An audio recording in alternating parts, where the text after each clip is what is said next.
Good morning, everybody. It is another episode of Chop Talk brought to you by DFSArmy.com, your one-stop shop for all things DFS, coaching, content, tools, everything, all sports covered. Follow the link in the comments section of the video below, and also use the coupon code CHOP, C-H-O-P, because friends don't let friends pay retail for a 10% off discount. I'm your host, I'm your friend, Chopadong. Let's dive into today's MLB slate. It's a big Tuesday. We've got a lot of stuff to talk about, and I saw a couple things early that I want to point out to you. You know where to find me out on Twitter at Chopadong, obviously. Give the video a like, give it a subscribe so that you get the latest information the second that it comes out. I'm doing these pretty much daily now. We're going to roll into NFL and do them at least weekly, probably more times than not in NFL too, because there's just no way I can keep my mouth shut. I'm just not that quiet a guy. When we jump into the starting lineups page over here at RotoGrinders, all sites have these things. They are what they are. But I want you to see some things. We'll talk about rain chances in a little. What the heck? Let's do that now. When I take a look at the Boston-Philly game, I'm looking here in the beginning at the increased rain chances, and they taper off throughout the evening. I don't believe that there's anything wrong with the game per se. What I believe is that there may be a chance for a delayed start. That doesn't bother me. Porcello, Pavetta, whatever. I'm not really on those guys as it is, and you'll see why here in a little bit. But so I'm not concerned about the arms. Certainly not concerned about these arms over here. Same type of situation. Increased rain chances, early taper off throughout the evening.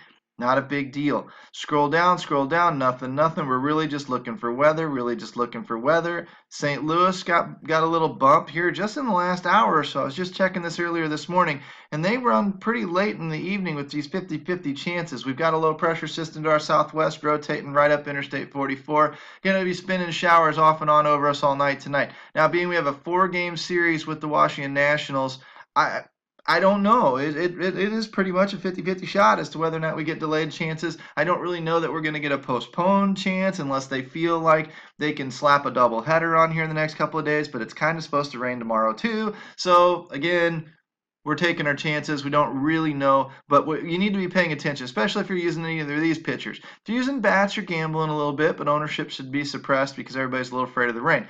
Big chances here, but look, it tapers off again in Kansas City. This is what looks like a delayed start to me. Again, not a big deal for arms because Borucki and Philmeyer, if they're in your roster, you need my help more than anybody. So I don't really worry too much about it. Bats, okay. The issue with this game, if you saw in Chin Music yesterday, we have who scores a lot of runs in the last 30 days and who gives up a lot of runs in the last 30 days. And both these teams are giving up a lot of runs the last 30 days. This isn't a bad game to target if we can dodge some of the raindrops. So we got to pay attention to the Weather Channel. We have one inside Slack at the DFSArmy.com where you can interact with our weather guy, and he's very aggressive. He tells you a lot of cases he's leaning more GPP stuff, and he's encouraging you to go ahead and take that gamble because it just seems that later in the summer, not a lot of these games get rained out. So you're taking that risk. You know that you light the fire and stick it up your bum. It's going to burn occasionally, but you can get a huge advantage off of everybody else if you're the one guy in the crowd that's not afraid to do that. So when it does work out. So let's scroll up a little bit here and let's look at the smaller slates. That's what I'm really targeting. I don't like huge 14, 15 game slates. To me, you don't get the opportunity to cover all of the bases. So I'll talk to you of tip 1 here in just a second. But we're looking at the Express. 1, 2, 3, 4, 5 games. 2 of them might be junk. So you might be focused on these 3 games and hope it rains like hell in the middle of the country. And if that happens, you've got yourself a nice advantage because there probably will on a 5-game slate, these offenses will come into play a little bit more. So what I was mentioning about the smaller slates, tip number 1, if you will, is we were talking about this a lot in Slack yesterday. It's hard to quantify exactly how small slates and big slates work. But let's say you're a guy who runs, one lineup. You have a better chance at hitting well on a 3-game slate because you just don't have that many options. It's easy to pick which of these games is going to be the better offensive game. So when I look here, lower total, lower total, lower total, a little bit higher total. So I might look in here. I'm looking at Beria and Kennedy. I'm not tackling on a 3-game slate. Doesn't make a lot of sense. Fires, maybe. So Seattle's in play. Seattle's not really in play on the main slate, when you have 15 other teams to choose from. LA is probably in play attacking Kennedy. Padres might even be in play attacking Barriott. And then over here, Suarez is probably attackable by Dodgers. But probably not going to use San Francisco, probably not going to use Oakland that much tonight. So you've automatically cut yourself down to 1, 2, 3, 4 offenses that you're choosing from. And when you're choosing from only 4 offenses and you only put together one lineup, you can get pretty close. Now, let's say we choose from those 4 offenses and we put together 5 lineups. And we run some, Seattle and LA, and some San Diego and LA Dodgers, and then some Dodgers LA combo, whatever. You mix and match a little bit with those 5 lineups, and you've got a better chance at hitting what actually happens. Now, let's say we put together 10 lineups. Do you see where I'm going with this? The more lineups we put together, the more, as long as we spread our players out, the more shots we're taking, the more our odds increase of hitting the correct combination of plays, because we just don't have that many games to choose from. Now, when I expand that slate to 6, 7, 8 games, I can make 10 lineups, and my chances are decreased when compared to a 3-game slate in terms of hitting the correct offenses hard, really hitting them with all my players. And then expand that thing out to a 15-game slate, and now you've got 5 or 6 good pitchers usually, and you probably got 8 to 10 good offense. You can't cover that with 10 lineups. You need 20, 30, 40, 50, 100 lineups to put a dent in the possible combinations that slate is offering. So it becomes quite the crapshoot as to whether you sit there and you split hairs over, oh my God, Kluber or Verlander. Man, they're freaking both good. It doesn't much matter, because you don't know who's going to have. You're walking such a fine line that you just don't know who's going to have the better night tonight. Yeah, maybe over the course of 1,000 games run, you could say Verlander is going to perform in 600 of them, and Kluber is going to perform in 550 of them, so I've got a 50-game advantage over a 1,000-game sample size. But dude, that's not much, and that means on any given night, such a small margin on any given night, who knows? So once again, we pare ourselves down to these smaller slates, make a few lineups, and give ourselves better chances at hitting the leagues and tournaments and things. That's how I typically play. That's how I typically coach people, because I don't believe in one lineup in baseball. I don't believe that you can do a lot of. It'll take you 162 games to possibly get any results, any significant results. Whereas with making 3 lineups a game, now you're making 480 lineups across a year, and with 5 lineups, you're now making upwards of 600, 700 lineups per year. You're going to hit more of them. If you get good at hitting the top half of the field, or the top quarter of the field, or the top 1% of the field, you're going to do more damage in a 700 shot opportunity over the course of a season than a 100 shot opportunity, if that makes sense.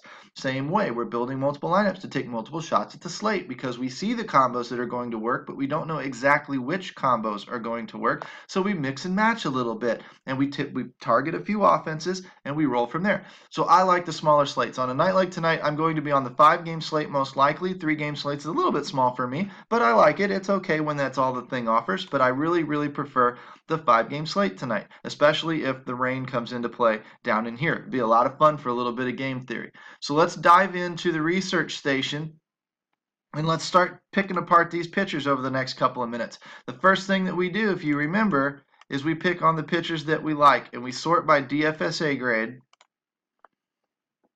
Actually, it comes sorted by DFSA grade. We sort by K-score, or K percentage for the pitcher, because we're going to bring all of the dominant starting pitchers up to the top. That's what I'd rather do. Get the high strikeout pitchers up top and then look at them from there. It shuffles up the DFSA grade a little bit. I'll scroll across the price, and I also have been looking and pointing out to you guys, looking for price upgrades from Fanduel to DraftKings. Again, I get asked this question a lot. Why? DraftKings plays the matchups much more sensitively, or much more quickly.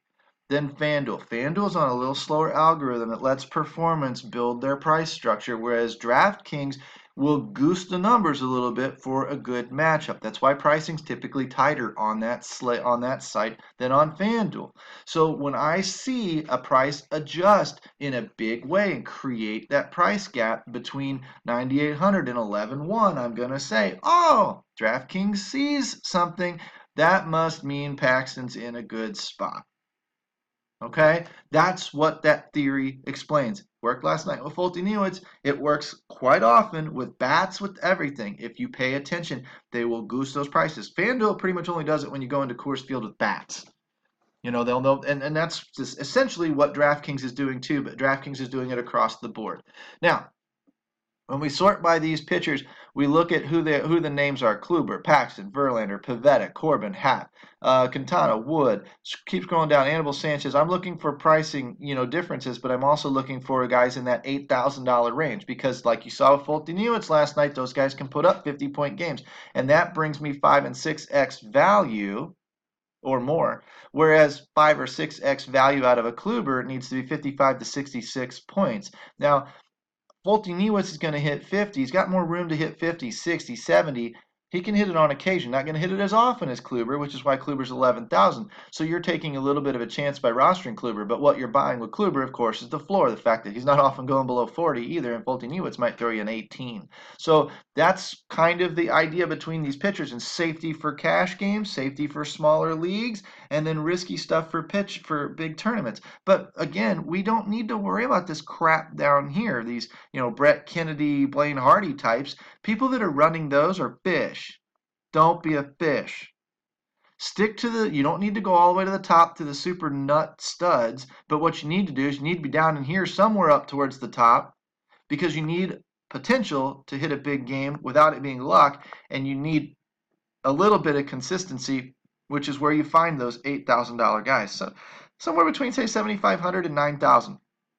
Kind of a sweet spot. Start getting over that. It doesn't mean I take them off my radar. It means I'm going to look to get away from them if it makes sense. If it doesn't make sense, then I'm just paying up for pitcher. It's just what I'm going to do. Looking at the K scores, with Paxton, you've got a 530. With Kluber, you've got a 515. Verlander, 522. Corbin, 484. Alex Wood, 444. Anibal Sanchez, 454. J. Happ, 484. Now we're talking. So what I'm going to do is look at the combination of the Vegas odds here too. Well, all I did to find K score was add K percentage here with K versus handedness here and remove the decimal point. I scroll over here to the Vegas section and I see a minus 224 for Kluber, minus 130 for Paxton, 200 for Verlander. I don't like Pivetta being a dog. Minus 170 for Corbin. No line yet for J. Happ. Bullshit. I just saw it on VegasInsider.com. It's a minus 135.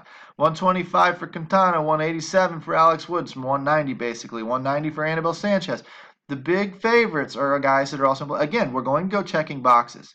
Who has a good K score? Who has good Vegas odds? And then who has a cheap price? Once we find those three boxes checked, we're going to really like some people. Kluber, we start up at the top, Kluber and Verlander. When I look at them at the 11K range, Verlander has a little bit of a price bump on DraftKings. 522 K score versus Kluber's 515. And the minus 200 odds is still pretty good, according to minus 225 out of Kluber. I look at the DFSA grade of an 87 versus a 98. 87 versus 98. And the matchup, I don't like Kluber in Cincinnati. I don't necessarily mind Colorado on the road too much because Colorado's not running hot right now. If Colorado's running hot, they're lethal on the road just like they are at home. But when they're running a little cold, they're okay on the road. So I'm looking at Verlander in that top spot. What I would look at, though, quickly is how can we come off of that price tag? What can we find that is also similar? And when you look into chin music, you'll see it. When you look at that little K-score graphic that I throw out there, you come down just a smidge to Corbin. He's a minus 170 and a 484 K-score. That 484 is a big drop-off, and he's in Texas, which is a hitter's park. I drop a little bit more to James Paxton at 9,800. Minus 130 is a big sacrifice off of the minus 200 in Vegas, but the 530 K-score and the 98 DFSA grade. 98 DFSA grade for James Paxton is definitely something I'm looking at. Give me $1,000 or so savings off of Verlander and Kluber, and you've got my attention. Oakland's an offense that can hang one on you, but again, James Paxton's fairly elite, and you get him at a $1,000 discount. James Paxton's my favorite pitcher on the slate tonight. Now, I look at Corbin already mentioned. I look at Wood. Let's go down into the $8,000 range. Let's go ahead and sort these out by price so that you can kind of see the window here. Yep, there it went. So I've got Verlander, Kluber, Corbin, Paxton, these guys. You can see that comparable is Paxton to these guys in terms of K-score and whatever when you actually go back through here and do the math and stuff yourself. We're going to skip over your Porcellos. J. Happ, Anibal Sanchez, Alex Wood. These guys in this mid 8K range. I'm looking at Wood at a -190, Sanchez at a -190, Happ at a -135. However, Happ has the K-score at 484. 454 and 444 for Sanchez and Wood respectively. All that tells me is we get a little bit of a bump. So when I compare Happ, he's the better ones of this tier. I would probably roll him to save money and buy some bigger stacks. If I want Cleveland or I want Boston or something like that and I need a little bit of money, that's what I'm going to do is drop down to this $8,000 range and take my chances. I'm increasing my risk. Bats are volatile. Spending up on bats is not going to work out for you as often as on arms. However, when you spend up on those bats, you've got more potential of a J.D. Martinez, of a Mike Trout, of a Nolan Arenado, of those types of players that have double dong power and can hit doubles and triples all night long and pile up a 5 out of 6 night with 7 RBIs. You're not going to get that out of a $2,000 punt very often. So that's why we like to pay up for those bats when they're in good spots and when we can correlate them together and stack them in an offense. When we hit and the pitcher just does what the pitcher's supposed to do, which is get us 40 points or so, the next thing you know, I'm leapfrogging everybody else in the lineups because I got the bats that are putting up 30s and 35. Whereas you have to take from the punts and you're getting 18s and 20s. That's where I pass you up. But again, it's a risk. The Sanchez, Happ, and Wood trio, again, I would settle on Happ. But I'm going to take Happ and I'm going to compare him up here to Paxton. Oh, Paxton's down here. I'm going to compare him to Paxton. 8,800 versus 9,800. What's that $1,000 get you? Well, it gets you a 135 as opposed to a 130 for Paxton. It gets you a 484 versus a 530 for Paxton. I'm going to take Paxton in the bigger K-score. 50-point K-score higher for James Paxton is worth the $1,000 to me. So I'm going to try to fight it as best I can and roster Paxton. Under 10K, I can do it if I find the value. So I'll show you when we do the trends. I'll hopefully remember to put up the value stuff for you. Now, let's dissect pitching. Since we found that, we spent a little bit of time on that. Let's speed up a little bit and let's get over here into the DFSA grade again, sort by ascending so that we bring the crap to the top. Who said shit don't float? We bring the crap to the top, and you got Kennedy, Romano, Gallardo, Cashner, Giolito, Chacin, Fillmyer. Pavetta surprisingly finds it, probably because of the Boston matchup. Richards, Fires, these types guys. When I'm trying to cut it off in the 40 range, this is where I land, is somewhere over in here. So somewhere on these guys, down to Fires and Tyon, are about where I'm going to stop looking for the truly weak pitching and the truly good offensive spots for bats. So I go to the opponent column: LA, Cleveland, Arizona, New York Mets, Detroit, Chicago, Toronto, Boston, Atlanta, Seattle. These are the guys that are getting the first check mark. What I'm going to do from here is I'm going to scroll on over back to the Vegas section, and I'm going to go opponent runs because we're showing pitchers over here. I need the opponent's run. Sort by descending to bring all of the high implied run totals to the top. And I'll come down to about, take about the top quarter of offenses. Don't need these 3.6s. I need these guys right here. Now, I look at a guy like this 5.2 and 5.2. That might be Boston, and that's a high offense that's not scheduled to score a lot more runs than average. This one here, that's going to tell me that they're about on par with pricing, because they typically run in that range of 4.8, 4.9, 5.2, whatever. What I do like is seeing the 3.9s, probably Detroit again, and the 4.5 to a 5.7. That's a good sign. That tells me that they're going to be priced on Fanduel according to this 4.5 average, and that might give me a nice little value boost tonight. So let's scroll down here to the 4.7 range. That's what, Pavetta, Suarez. Let's go ahead and include those guys. Scroll back over here and find Arizona. Arizona's going to be cheap. Cleveland's going to be expensive. Told you. I missed with Boston, but Cleveland's expensive. Atlanta, Detroit, Toronto, Boston. There's Boston. LA Dodgers. And maybe Baltimore. I might include them. So these are your second check mark teams right here. And now we go double red. If you don't know what double red is, double red means it's an a pitcher that has trouble getting righties and lefties out both. I sort this WOBA category by descending order, and now I come down here to where the pink stops. I scroll over here and look up the left-handed side, and I'm taking anybody who's pink. So from Odorizzi, Fires, Vargas, Marquez, Pivetta, Gallardo, Sanchez. Sanchez, of all people, struggles with lefties and righties a little bit. So there's tip number 2. Since we already liked Sanchez and we mentioned him tonight as playable, let's look at that offense he's facing, because it's obviously stackable on the outlier performance, and actually not so outlier performance that he gives up a good many runs. That might be a contrarian offense for you to focus on tonight when you see stuff like that. So we scroll back over, and we're going to see Pittsburgh, and we're going to see, Philly, Cleveland, whatever these types of guys are. Where's my double red offenses? I had Philly in here. Where did Philly go? That's Porcello. Okay. And then I had Cleveland in here, Romano. And then I had Pittsburgh in here, Odorizzi. Seattle in here, Fires. Baltimore in here. Houston in here. Where'd Houston go? Marquez. Boston. Pivetta. Boston taking on Pivetta, and Pivetta's got double red. That's a very, very interesting spot. I don't mind Pivetta, but I don't mind, I don't want to play Pivetta tonight. I don't mind him overall as a pitcher, but I don't mind Boston tonight either, given that Pivetta showed he struggles with both sides of the plate.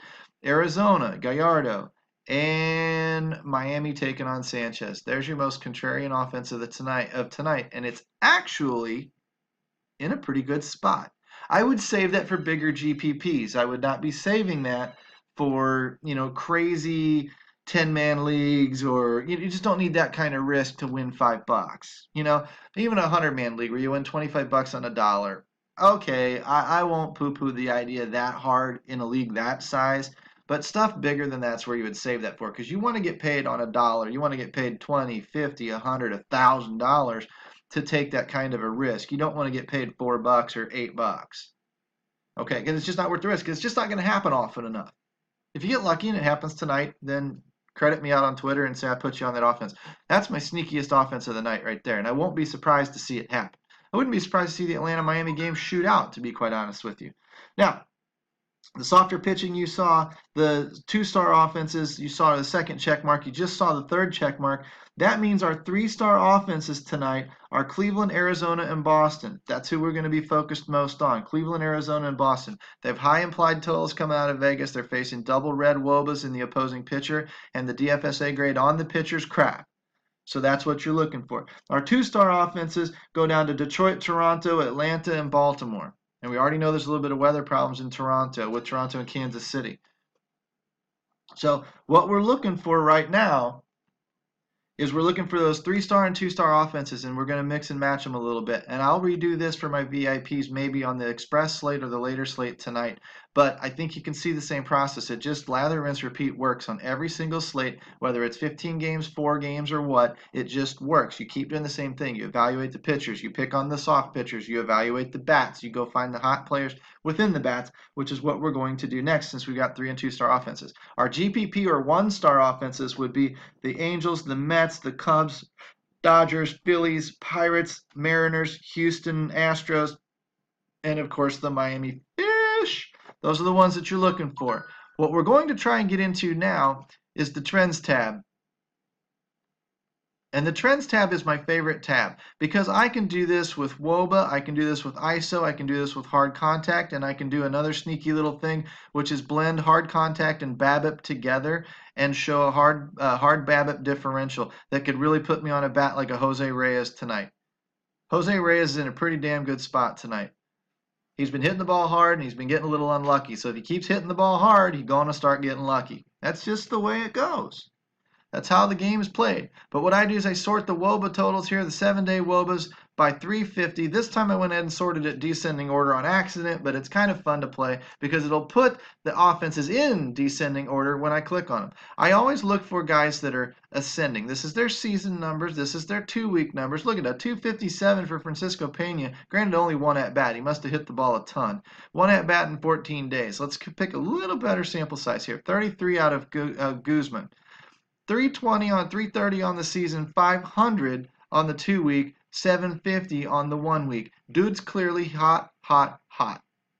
Okay? Now, when he starts coming back down below this 500 number, that doesn't mean I'm going to get off of him. It means I'm expecting him to cool off. But if he's still hitting a 420, I'll still play the guy. 400's great. But I'm going to be watching for him to start dropping below that number. Then I'm going to get off of him. You know? So what I'm going to do is click on our offenses, our 3-star offenses. Cleveland first, to show you the playable players.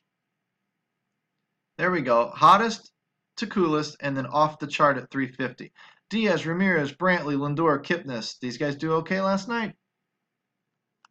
Sure did. Goldschmidt, Peralta, and Jay in Arizona. We got a little switch up here because we had an Avila and we had a couple other guys. John Jay popped on the list yesterday, and Avila and maybe an Ahmed or somebody fell off the list. That's why this list changes from day to day to day. And that's why I like it. It's updating and telling me who's hot on small samples, and I can compare to bigger samples and see who's staying hot over the last couple of weeks. Now I click into Boston and watch this list. Boom! J.D. Martinez, Mookie Betts, Jackie Bradley, JBJ, as I almost called him, Bogey, Pierce, Benintendi, and Devers. That's a big monster list. Pavetta's in trouble. They're swinging the bat hot right now, too. Pavetta's in trouble. Now, am I saying, would I be surprised to see Pavetta sort of shut him down? No, but I'm expecting that more times than not, Pavetta's in trouble. When I come down to Detroit yesterday had one guy on it, Mr. Adducci. Guess who fell off the list last night? Adducci. That's what happens when you go for freaking 4 when I roster you. Castellanos popped on there with his bomb. Candelario had a good game. McCann stayed hot. These guys were borderline. They're popping up a little bit. These guys are playable. They're ascending. Look at these 2-week numbers. They're ascending. These 3 guys make a neat little mini stack tonight because Detroit's in a good spot again. It's what you're looking for in DFS. And these are cheap bats. You want to run yourself some Kluber, dip into some Detroit. Toronto, everybody else is probably going to do the same thing too, though. So it's not like you're getting, super sneaky. You want to run yourself in a GPP, run yourself some Kluber, run your ass over into Miami. That's where you're going to find some cheap stuff. Cheap tricks, baby. Toronto, decent sized list. I don't really trust the 3 at-bat sample size of a Danny Jansen, but Smoke, Martin, Miley, Teoscar Hernandez, if they find their way into the lineups tonight, stack them. They're stackable. Just might work out for you. Run some Toronto and Detroit, you'll find yourself all alone. Like Tom Hanks out there on the island talking to a volleyball. Atlanta, another big list. So Boston and Atlanta are carrying the big list. They've got the hot bats in their offenses right now. Acuna, double, back-to-back. Only guy in Braves history since 1880 or 1890 something in franchise history to lead off both games of a doubleheader with a dong. Pretty doggone good. Culberson, Markakis. Markakis, I love Nick Markakis. So under the radar most of the time. Price is never too unreasonable. Freddie Freeman, Camargo, Flowers, and Albies round out your list in Atlanta. And then the sneaky offense of the night that's actually in a good spot is not Miami, because Miami's in an okay spot. Baltimore Orioles. Look at this list. Ricard Mancini, Trumbo, Valencia, Beckham, Jones, and Nunez. These dudes look for spot starts out of Valencia types, but you can run yourself some Nunez for 2,400 and get yourself a decent sample size and a decent WOBA to round out some of that stack with some of the pop like a Trumbo and a Mancini would give you. I'm telling you, this is how you play this game, and this is how you're going to put yourself on decent offenses. Don't worry so much about the other offenses. If you want to go digging into LA and the Mets and the Phillies and whatever else, we will look at Miami just because I want to. Oh, shame. Brian Holiday's the only hot bat in that Miami offense tonight. Well, I would go digging into our starting lineups page if I was a VIP, and I would kick into this page and I would see what their X-WOBAs are and see if any of them are hitting the ball hard. If I remove this tag, then I can see that there are a couple that are sort of close, and I scroll over here to the hard contact numbers, And I'm looking for, weak sauce. Nobody's hitting the ball 50% of the time hard. Ain't that a shame? So Miami's probably out. Might not be able to hit themselves out of wet paper bag tonight. But if they do, you heard it here first. They're still a huge GPP offense. They're taking even more risk, so I would go even larger GPPs. Wouldn't use them in 100-man. Wouldn't even probably use them in 1,000 or 2,000 player GPP. I'd probably save them for the big 10, 20, 40,000 player GPPs because you're really going to need to get the lotto ticket if they happen, because the odds of it happening are about like winning the lottery. Now, what we're going to do is we're going to show you those value bats, and we're going to put this baby to bed. I'm going to go back into WOBA. I'm going to go with the greater than 400 WOBA, going all the way to the top. I don't want any short, no soft bat man. I'm going to roll all the way into the 400s, and I'm going to cut down my sample sizes, but I'm also going to take out the salaries. Less than $3,000 because I need to stay under that mark with a lot of bats to get a Verlander or a Kluber in my lineup tonight. Plate appearances, we're going to filter that sucker out too, because when you get into these types of sample sizes, the numbers get thrown off a little bit. We need to be greater than about 35 at bats. Bang, there's your list. Lots of value bats tonight to pick from. Let's see, we got not a lot of repeats in there that I'm noticing. And you're gonna want to avoid taking on maybe a Happ or a Paxton, a Verlander with your value bats unless you're being really silly tonight. You don't mind picking on a Cashner, Gio, Cashner, Beria, Odorizzi, Corbin, maybe not. Porcello, maybe with a one-off. Taillon with a one-off. Giolito for sure. These are the type. Ooh, Castellanos 2,900 facing Giolito. There's your one-off right there. You want Kluber and Verlander? Go grab that one-off. Stack that offense up with Candelario and whatnot, and you might have yourself something. But Castellanos, you can't argue, has some double-dong power.